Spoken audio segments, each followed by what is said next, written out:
Well, good morning, everybody. Welcome to the Under the Hood Show. Hey, Josh, it's been a day or two since you're not It been is. on here yet. Who are you? Yeah, what's your name I again? got to read the sign up here.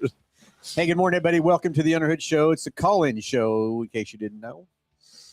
Anything ailing in your car, tires, brakes, batteries, or if you just want to jack around with Josh and I, bring it on. We'll take on the challenge at any point in time. And, of course, each and every caller gets a great price back. He's about over $205 for each and every caller. Not the chat line, but the call in the show. And, hey, got a question about something that's going on. So, as always, Josh, what's in that package? So we'll mail it out to you, but it's going to consist of the Works, which is an oil change and tire rotation. We use Motorcraft oil and filter products here at Mel Hamilton Ford. While we're performing that, we're also going to complete a multi-point inspection on that vehicle, checking over the brakes, tires, steering, suspension, all the safe-related components on that vehicle, making sure that it's ready to go for that next 5,000 miles of driving. You'll also receive yourself $10 to Mel's Diner, so you can get yourself something to eat and drink while you're here with us at the Big Corner. Complete nitrogen for your tires, so you get all the great benefits that nitrogen has to offer. And then a BG products package, which consists of a can of MOA or motor oil additive for your engine oil, and then 44K for your fuel system. Again, just getting that vehicle geared up and ready to go for that next 5,000 miles of driving. And all that for just calling in. Hey, it's all it takes. So let's get the phones ringing. And again, the number's down at the bottom of the screen. And hopefully the girls know how to turn on the phone this time. Yeah, we got that. We have a lot of new help at the front desk. And last week they didn't know what was going on. So, hey, if they don't know, just text Josh. And if you were called in last week and didn't get patched through, apologize about that. But let's talk about it today. Okay, Josh, I got to tell you something. Okay. You know, we did a lot of crazy things around here a lot of times and stuff too. But you used my truck for a little guinea pig yesterday. You know? I did. Yeah. So anyway, ultimately it come down to just trying to get a customer taken care of. Hey, I get it. Yeah, I'm all for it. Everything else from that part, but just got to tell you a little story. Okay. So I was thrashing on the old race car last night. Okay. And we put some new valve springs in that car. It's a little bit of a harder job than I thought it was going to be. And then I got kind of nervous as hell because when we fired it back up, it wasn't running right. And I'm thinking, oh no, did we bend the valve? Did we do something crazy? Yeah. Well, somebody accidentally, when they put the plug wires back on, had two crossed. So we didn't figure that out until after we really tore it back apart, did everything, compressed check, all stuff. So I was a little stressed out. I was not leaving here last night. Jumped in my truck, headed out. Plus, I'm a little turked because I have a brand new pair of slacks. Okay. And I got oil all over it. So I ruined a pair of slacks. So I'm stressed out over that motor. I'm stressed out over my brand new pair of slacks that I wore one time. And headed home.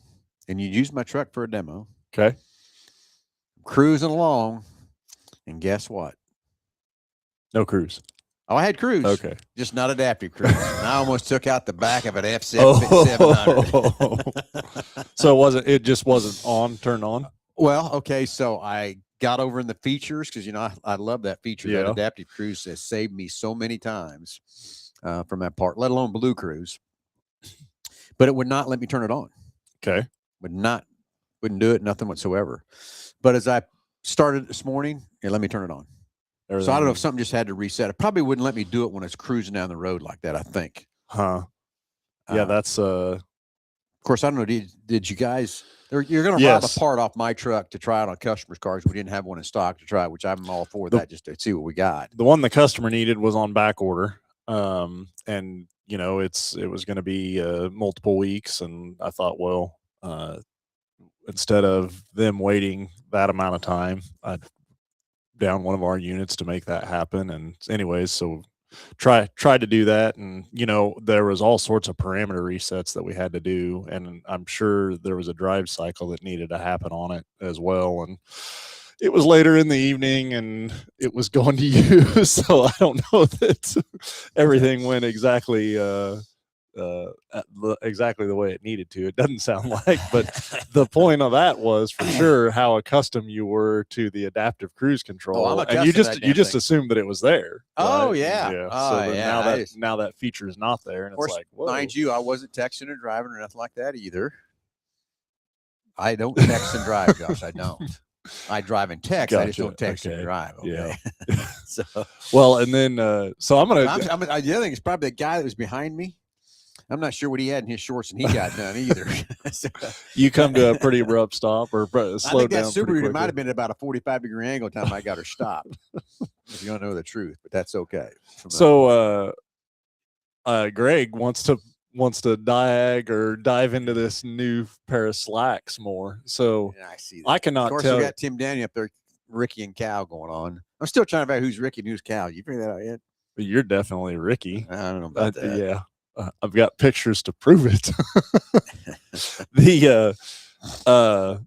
I can't tell you how many articles of clothing or whether it's shoes, slacks, shirts, whatever that this business is just ruined, or even not even this business. You go home and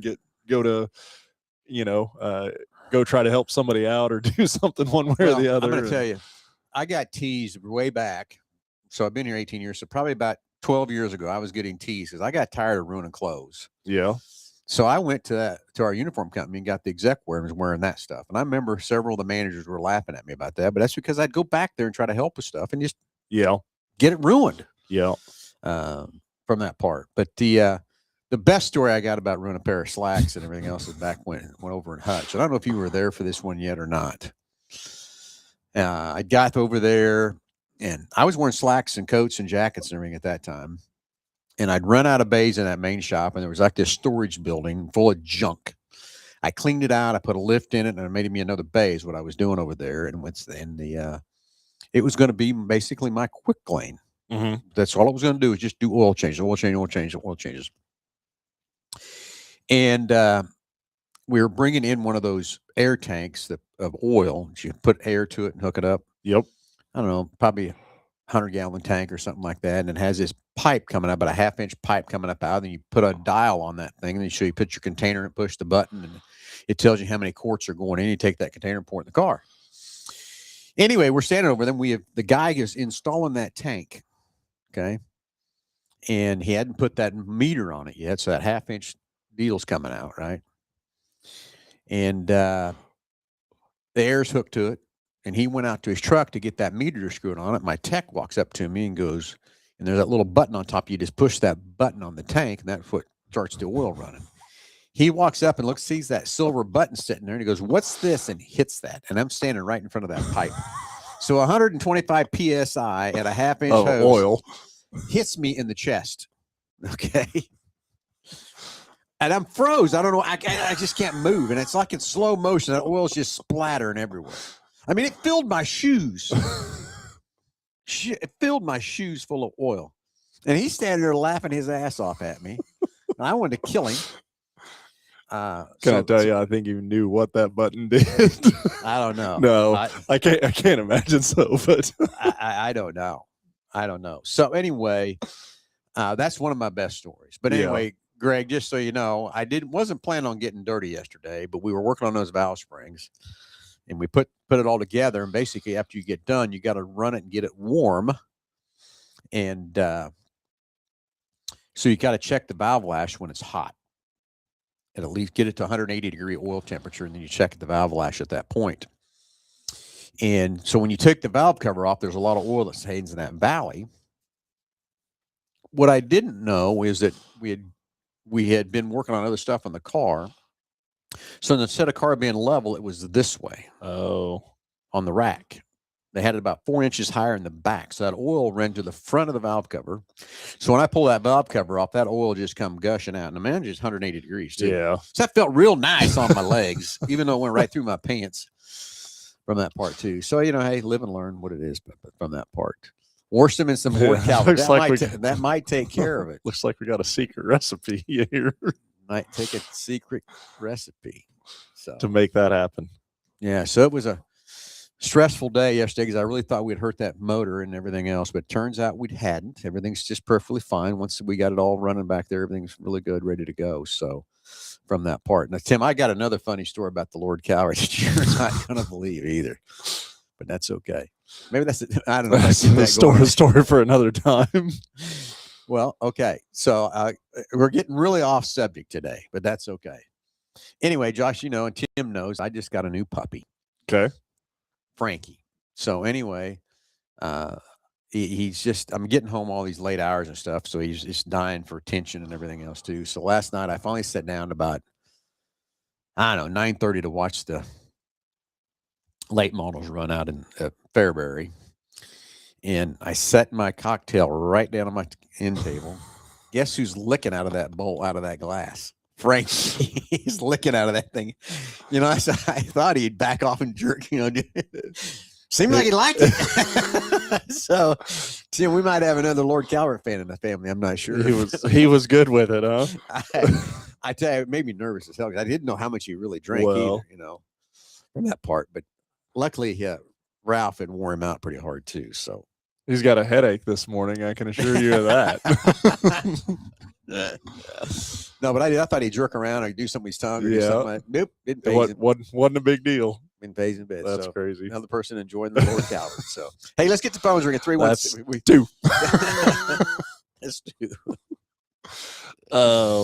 So I got a question for you, or kind of a segue. I got a video to show. I'm gonna have to apologize in advance on this video. It's super grainy, but it kind of gets the point. Gets the point across a little bit. So yeah. You know, working with all the technology in these cars and what's to come, you know, futuristic wise, had a conversation with a gentleman the other day, and they thought from an automotive story that they had read online, and again, when the source is online, I don't know that it was that reputable, but they were talking about how cars are going to be more and more connected. And what I mean by connected is just everybody's else is receiving the data. So like how you're driving. So whether it's, you know, dash cams kind of front and rear and actually in the driver or on the driver, to potential like insurance companies, but then also maybe even all the way up to like law enforcement and them being able to give you a citation based on how you're driving, but not only how you're driving, but potentially being able to cite another driver based off of information that your vehicle would give them. And I'm thinking, you know, now I just don't ever see that getting that far. Oh, I don't know. In this, I don't know what I'm saying. The way these cameras are evolving and everything is happening, we're always on view now. Agree. You know, talking about, you know, privacy and all that kind of stuff. It's out there. It's got to be that part. I'd hate to guess the percentage of cars that are running around with cameras in them now. Well, and that's you know, that's what this is. This is a dash cam. This happens to be one of our employees. They just put this dash cam in as his wife's vehicle, like a day or two prior to this instance, and I'll share the video, and it has really nothing to do with them, but just other drivers, and it just blew my mind. Okay, yesterday morning, I'm coming to work right there as I just get off a Meridian onto 235, and I mean, there's a crash, and it's a small SUV. Yeah, I could tell it came from the other direction, but it was almost in the other lane. It hit the guardrail and stuff like that. Within an hour, a deal popped up on Cake TV, Facebook feed of a car going ahead of that car and caught that on video. So it's not just a dash cam. This guy had a camera in the back of his car too, and caught that car coming. I don't know what happened. He just is coming down 235, and all of a sudden he veered into the second lane and veered over and it come across and hit that guardrail and popped and rolled. I mean, it was unbelievable crash. Crazy. So I think we're going to have, I don't know, who knows where it's going to go, what's going to happen, but I don't like the idea of being able to use that data to come back and give you a ticket. A citation for something. Well, but I mean, but if it's in a crash that you caused a crash or something like that, I think that's great to use that data to prove what did happen. Because everybody's going to, somebody's lying when you get into a crash. Sure. I didn't do this. I didn't do that. Well, hey, we got it on film here, what you did do. So that part of the thing, I think, is protecting ourselves, you know, from that part. Well, and there's so many cases. I mean, just within the dealership of all the vehicles that we have out and about, and, you know, we do a lot of pickup and delivery and things like that. And just, you know, our parts vans are all over the state of Kansas and things along those lines. We've got involved in multiple situations. And I know you've had customers, and I have too, of them being in an incident and the other person just takes off and doesn't even, Oh, yeah. doesn't even stick around for an incident or a crash that they've Every time you try to get your phone caused out, or- get yeah. it played or whatever, you can't. And taken care of. And so I do think there's merit in it or value in it. well, let's go to another thing. Look at these cars today. We've got the cameras in the cars. Well, the agree. 360 camera. Why Yep. can't they put a some kind of a DVR in that thing or something, or a recorder or whatever? I would assume, I bet they're working on it. well, I think from Ford's standpoint, because of the connected services that they're now offering, whether it's security systems or navigation or whatever, like I view that to be a package that is going to be available to a consumer. Well, just the one I love about right now with that security package, you got a trailer hooked to your truck and you're sleeping, and the trailer comes disconnected. it's gonna It's going to tell you. it'll let you It'll know. let you know. I mean, so you're right. There's a lot of stuff coming. But now it's like, okay, can where I guess I was headed with that. Okay, no secret, speed limits 60. I'm going to be doing probably 70. You know what I'm saying? Stuff like that. So I know what you okay, mean. now 70. That's too slow for me. at what point does now that data, like if it's available to insurance comes back and says, well, now hold on, you're considered or deemed an unsafe driver. You know what I'm saying? Like, what's that Yeah. guidelines? Because I'm looking at it from a perspective of, man, the number of wrecks and knock on, I guess something really solid. But I consider myself to be a pretty safe driver, in that. And so it's like, okay, well, where does that start and stop and stuff like that? And then, That's true. But see, I'm gonna back myself clear in the 90s when I got involved. I'm not like you said, Jock. I haven't been in very many accidents, whatever. But I had a deal, and this is clear back then about insurance and blaming somebody else or whatever. Mhm. Okay, so I'm coming down the road like this. A guy's behind me. I have my left turn signal. I'm going to turn left, right? And I slow down, and this dude comes around me, and I turn and I hit like this. They deemed me 25% at that's fault. what, yeah. So Hold on a minute. You got to be aware of your surroundings. You hold on a minute. Your guy's in the wrong lane. My turn signal's on, and I'm at fault. I got to brake for your guy that's being the ass and in the wrong lane. yep. We fought that for months. That was back in the early 90s, and that's going on today. So think about now we get these cameras in there, and they're going to start blaming everybody else because no one wants to pay the tab. Pay the bill on it. I think of and I think kind of along those lines with insurance, our mobile van that was wrecked. They're driving around in I don't know, it was a 2018, 19 something Mercedes Benz, and they're merging onto Kellogg, and they come right into the side of our mobile van and push our van into a semi or a reefer trailer in the other lane.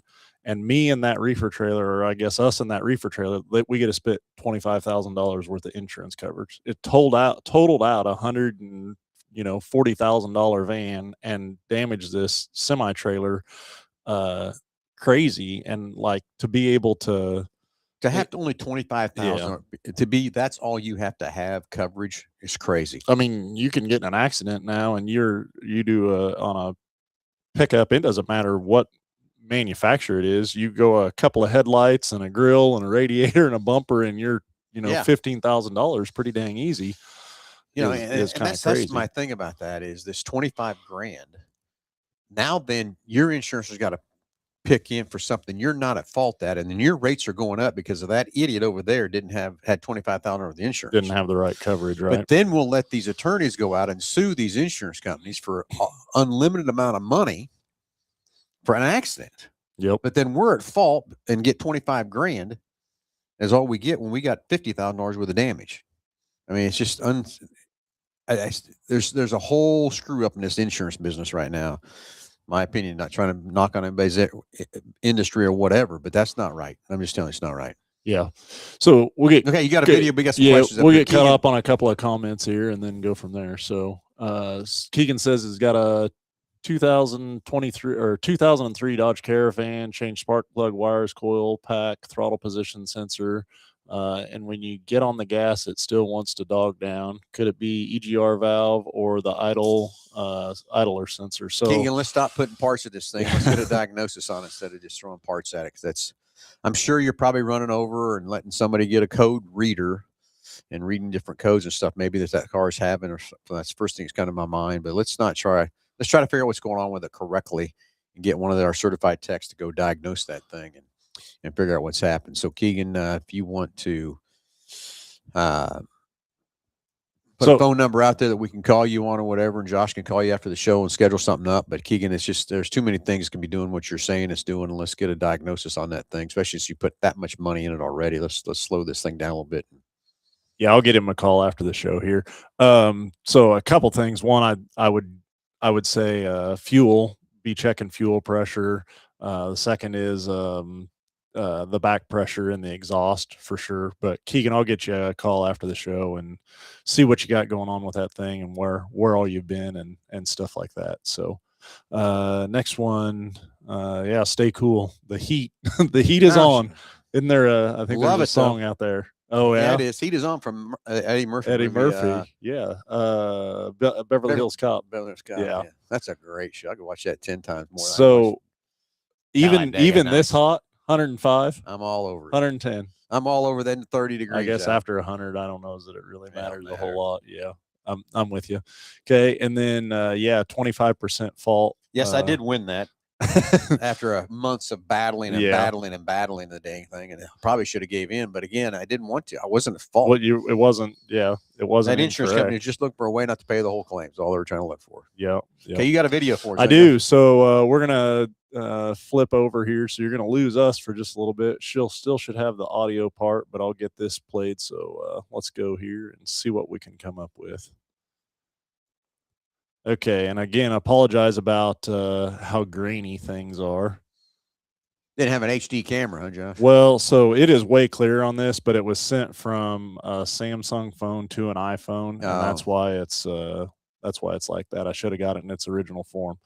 But they're driving down the road. This is down 235 here, and this guy is in the median, and she's driving 70 mile an hour right there. Wow. And right here, they pass one of those turnarounds. So he had to almost jump that. There he is. So now he's coming back over. Oh, you see the guardrail coming. You see how close that deal was? God almighty. That is, I don't know. I just seen that, and I thought that is absolutely crazy to be doing that. Do you think maybe he's on something? I would venture to guess so, but yeah, I would venture to guess so. But see, when you see things like this makes you want to get not just a front and rear camera. Once you make you get 6 cameras in your car to protect yourself. Yeah, you get the whole thing all the way around. So holy smokes, God! Yeah, and she's running 70 and he passes me. Woo, passes him. Yeah, in the median.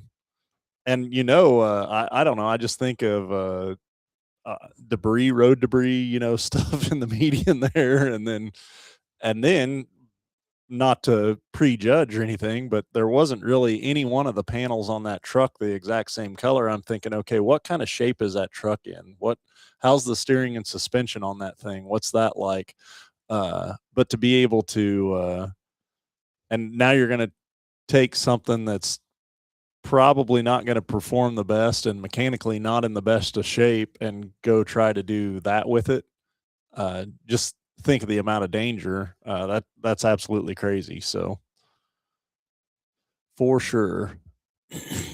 So I have a 2020 Ford Explorer with an all-wheel drive issue. I checked for codes and I have no communication on that computer.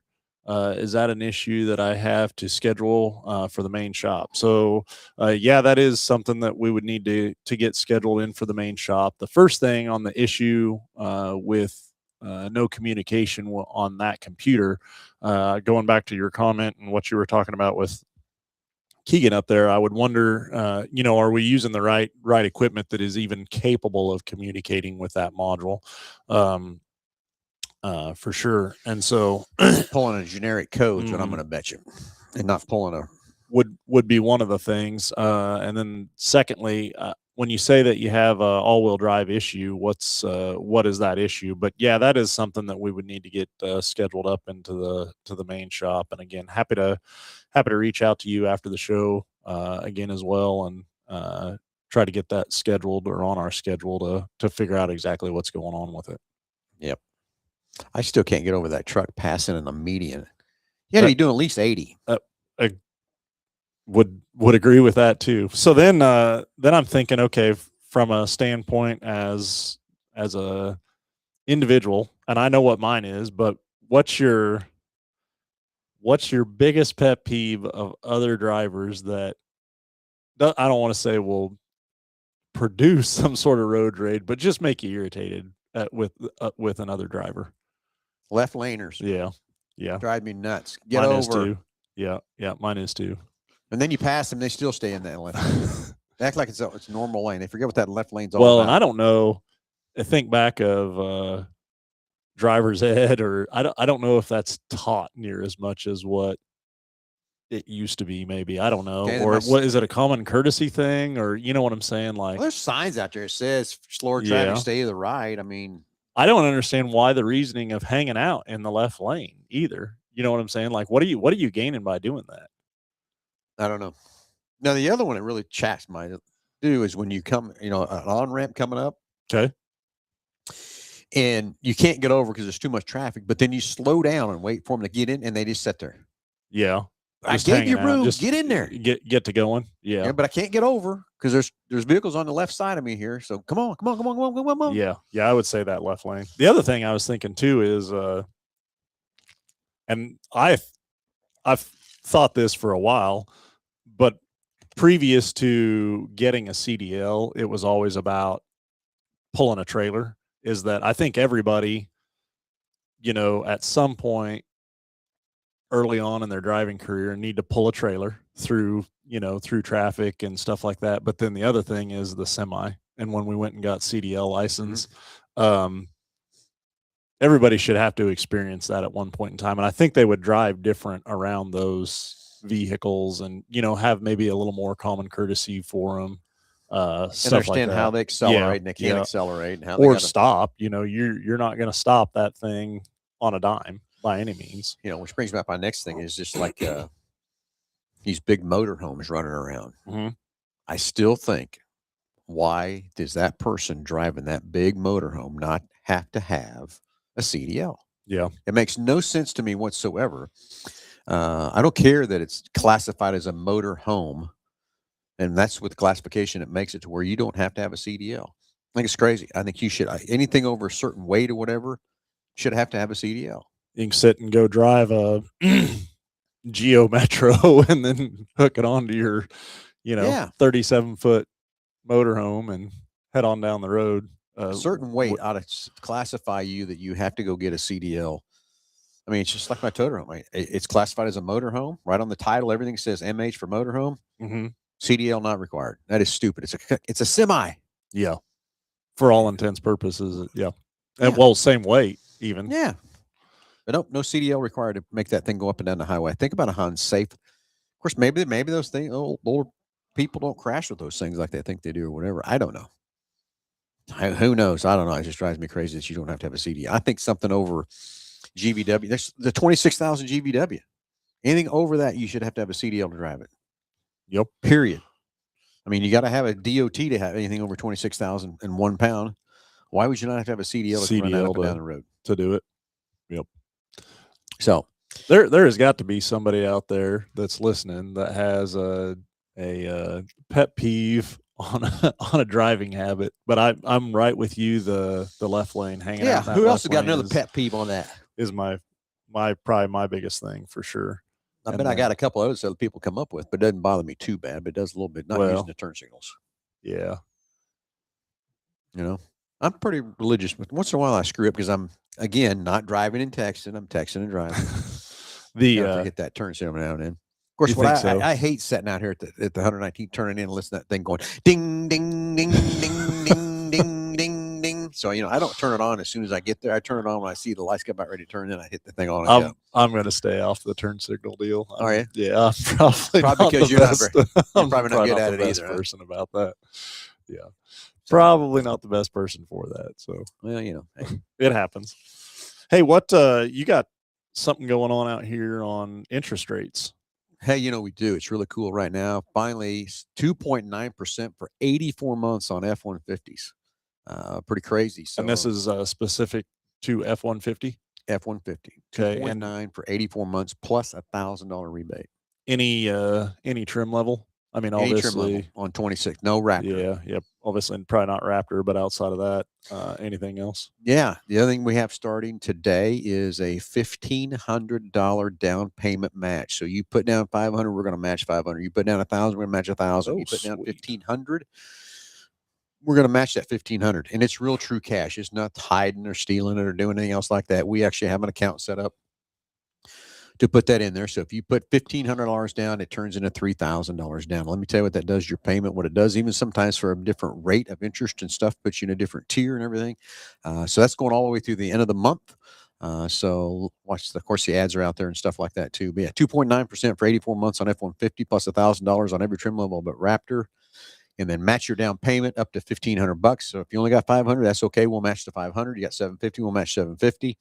But if you got $1,500, now if you got $2,000, it's okay. We're still going to match 1,500. Yep. And it's real true cash that we're going to give you to help lower your principal or lower your down payment. Lower that down to, and $3,000 is a huge difference on some car payments. Well, and I don't know that 2.9, the way the market's been, haven't seen that in a long time. So 2.9, here it comes. So that's good through it's August the 4th, so basically end of the month from that part from Ford. I was on the phone with several people yesterday talking about that, how long it's going to stick around, what's going to happen, and I hope they keep it out there for a while, much longer than through the couple of days of August there, and it keeps going on in through August and stuff too, because that's a great savings and great stuff for the F-150s and for that part too. So what's the next new thing we're going to get? Probably the updated F-150 that Order Bank opens up next week. Not sure when they're going to start building the 27s, but it is a refresh on the 27. Not sure. Who knows what's going to be there. Yeah. Of course, the media put out there about the new electric truck they're coming out with, which I still don't understand. But if it's under 30,000, who knows? Maybe that's going to be a different ball game than a $60,000 and $70,000 Lightning that we had. Up in that part. Hey, I do have one Lightning left. It was a $70,000 truck that you can buy for $55,000. So there's another huge savings there too. One left. But maybe this 30,000 and under electric thing will be a hit and people like it, enjoying it. Being told a 400-mile range. Who knows if that's right too? The media can have all kinds of stuff out there, but we're headed off to the new car show here. Couple weeks. First weeks. Yeah. First part of last week, or last part of the first week of August. Yeah. Dang. And then we'll be out there and maybe see what they're going to show us, see what they got and stuff too from that part. But that's all I really know is the 27 F-150. They got a refresh on it. From that part. So be curious to see what else they better show us something. Some new stuff that's coming. We haven't had too much new stuff here since. Well, and you hit the nail on the head, I think, is that under 30,000, I just believe that we got to get there with something, for sure. So, well, we've lost the Fusion. We lost the Escape. We've lost the Edge. Before that, it was the Focus. Focus too. Now, I will say, I didn't realize this, Josh, but the reason the Escape went away, it was unable to be sold in 7 states because it couldn't meet the emissions of those specific 7 states. I think that's the green states out there that have the higher emissions standards and stuff out there. But that car could not be sold in those 7 states. So I get that part of the deal.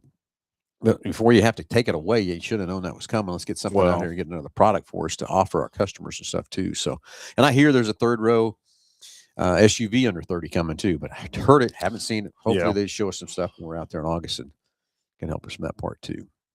So agree with that 100%. Okay, what else, Josh? So we've got, and this goes to, I thought I brought that. I think it's the end of August, but got a special going on for the Works. So we're $69.95, which it's the special is not the $69.95. That's our normal Works price. But Ford is putting a $20 rebate on that thing, and so, which is, mind-blowing in the sense that just what I know about the commodities of the oil and filter and stuff like that, like the savings is crazy. You're not going to go anywhere else and get Motorcraft oil and filter, a certified technician looking at it, and everything like that for $49.95. Like, it's just not going to happen. And so definitely take advantage of that if that's something that you're if you need to do, for sure. And then after that is just somebody had mentioned earlier the heat and what that does to the vehicles, and definitely be looking these things over. And tire pressure is huge when it's hot like this. That's that's where I almost rear into the F700 last night. I was driving down 235, and there was one of them old Cutlasses laying on the side of the road, and the left rear just shredded. Guarantee you, just rent her low. No sidewall just gave away. Tire got hot. And promise you didn't have a tire pressure monitoring system in it either, Josh. If it had that, they would have known, but it didn't. Shredded to pieces. Or it did, and the light's been on for 6 months. But this heat is so harsh on these tires, and it's if you don't have that proper air pressure, that interstate when it's 100, that interstate's probably 150 degrees. So you let that air pressure down on that tire, that's 15, 20 more degrees, and them tires just can't handle that much heat. Sure. And it just shredded that tire. I don't know why he just can't keep driving on the rim, but he tried, but no. But so anyway, tire pressures are crucial, right? And of course, they're crucial all year round. I saw a deal the other day on TikTok or something like that, and the guy was arguing over the door placard, saying the door placard wasn't right. And imagine the stuff you see on those things. And how many people believe in that? What this guy was trying to say. And now says he's saying use the tire pressure on the side of the tire, or what? Yeah, that's what the tire's done for. That's not the car's done for. Okay, come on, dude. Wake up and smell the roses. Get up there and always, everybody, open your door. Look at the tire placard on there. It says exactly your sizes, everything you need to have. That's the pressure you put in your car. Now, if you're going to be some towing, you're going to haul some extra weight or something like that. That's different. That's when you got to go get your tire on the side of the tire.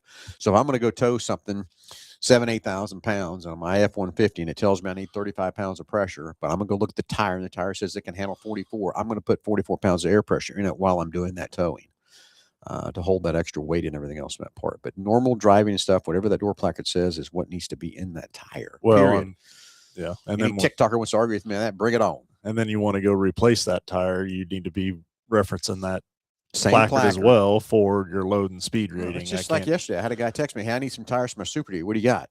First thing I asked him, I said, send me your VIN number and send me the placard inside the door so I can match it up correctly. Yeah. I think a lot of people, they look at the size of the tire and say, hey, I need this tire. And then they're just essentially kind of price shopping based on that size. And,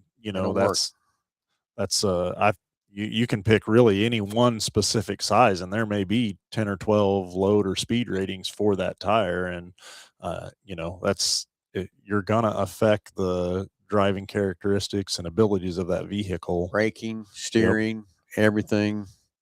How long the tire's going to wear, too. Yeah. All that kind of stuff plays a factor. It used to be so simple back in the day when the old G60 15s, man. We had a ton of them running around about everything everybody used, but not anymore. The other day I was looking for a 14-inch tire. What for? It's for a trailer, but still, I was like, man, I remember. Shoot, I remember 12-inch tires, 13-inch tires. Yep. I remember when they came out with the 16-inch tire, and everybody was freaking out. I don't understand. 16-inch tire. And I don't understand. We kind of skipped a couple of them. So like there's 19-inch tires out there, but they're few and far between. And then 21 for whatever reason. If you have a 21-inch tire, like you pay. And I'm just going to throw this out there, but you pay, I bet $200 more. You're almost better to go get a different rim and match it up and get a 20 or 22. Just because it's a 21. And I don't understand why, because there's really our 12, 13, 14s, 15s, 16s, you know what I'm saying? 17s. We went 17, relatively 18, common, 19, 18s, 19s. I think 19s are kind of rare, or not rare, but they're just, it seems like you just pay so much more for those tires than. Yeah, because they don't produce many of them. You can't mass produce them and stuff. It costs more money to build them and stuff too. Yeah, I get it. Well, no one wants to talk to us today, Josh. No one has a pet peeve driving down the highway. That's crazy. Just you and me. Yeah, it doesn't surprise me a bit at all. So I'm going to call her quits, Josh. Let's do it. No one wants to talk to us. That's okay. That's okay. You're right. We got some comments over here. Been great comments and stuff like that. So appreciate it very much. But anyway, everybody, hey, thanks for tuning in. It's been a great fun time hanging out here, telling your pet peeves and watching some guy drive 80 mile an hour down the median trying to pass somebody. Still think he was on something, Josh. Only explanation that I can think of. Has to be. Holy smokes, 80 mile an hour. I wouldn't even attempt that in something safe. And that truck wasn't very safe. Well, that's why I said every panel was a different color, so you know what kind of shape. He's in a rebuild mode. Yeah. from that part. Hey, everybody, have a great Saturday. Stay hydrated. Stay cool. I'd rather sweat than freeze. Argue with me all you want from that part, too, but that's okay. I can jump in the pool and cool off or whatever, too, but let's go have some fun. Everybody, have a great Saturday, and we'll tune in to you next Saturday at 9 o'clock.